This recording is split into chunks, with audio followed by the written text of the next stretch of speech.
আসসালামু আলাইকুম। চলে আসলাম সকাল সকাল। আসলে ভালো অ্যাডভাইস তো দিতে হয় না, দিলে মানুষ কিভাবে কি বলে, অনেকে অনেক ব্যাড কমেন্টসও করে দেখি। তারপরও যেটা ভাল লাগে বলে যাব, যেটা জানি সেটা বলে যাব আর কি, আর যেটা ভাল লাগে বলে যাব। এখন সকাল 8টা, প্রায় 8টার মতো বাজে। কবুতরগুলো ছাড়ছি, কবুতরগুলো এই যে উঠতেছে। ভিডিওতে দেখা যাচ্ছে কিনা আমি একটু জুম করে দেখাই, যে উঠতেছে কবুতরগুলো। তো বাচ্চাগুলো থর থেকে বের করলাম সব।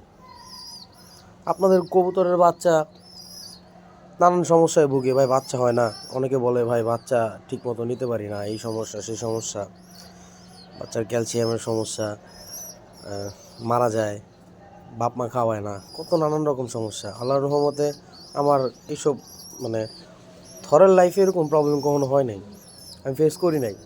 ওই ডিম দেখা যায় একটা দুইটা নষ্ট হয়ে যায়, ওটা আলাদা কথা, ওটা সবাই যে কারই হয়। কিন্তু বাচ্চা মিসিং এরকম আল্লাহর রহমতে কোনো দিন হয় নাই। তো যার কারণে এই মানে কী কারণে হয় নাই, কেন হয় নাই, কীভাবে ট্রিটমেন্ট করছি, প্রপার রাখছি কবুতরগুলো, সেটাই বলতেছি। এই যে বাচ্চাগুলো আমি রোদে বের করে দিয়েছি, সকালের যে রোদটা, রোদে বের করে দিছি। এখানে প্রায় আধা ঘন্টার মতো রোদ খাবে এরা, খেয়ে পরে আবার বাপ মারে খাবার দিব, বাবা মা খাবে, পরে বাচ্চাগুলো দিয়ে দিব। তখন বাবা মার থেকে বাচ্চাগুলো খাবার কালেক্ট করে নেবে, বাবা মার কি বাচ্চাগুলো খাওয়াবে।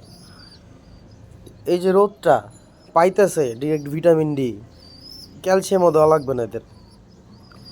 এই ছোট ছোট বিষয়গুলো, এই ছোট ছোট জিনিসগুলো মানে দাদু আপনাদেরকেও শেয়ার করবে না, কেউ বলবে না। তো যাই হোক, আপনাদের সাথে শেয়ার করলাম। যদি কারো উপকারে আসে, একজনের উপকার আসলে আলহামদুলিল্লাহ। মানে মনে মনে হয়তো বলতে পারবেন যে কোনো এক ভাইয়ের ভিডিও দেখছিলাম, ভিডিওতে ভাই বলছিল যে এই কবুতর রোদ্রে দিলে কবুতর ভালো থাকে। মানে আমারে মনে করবেন, আলহামদুলিল্লাহ, এতটুকুই যথেষ্ট আমার। এই আর কি, ছোট ছোট বাচ্চাগুলা, সবাই বাচ্চাগুলোর জন্য দোয়া করবেন। আসসালামু আলাইকুম।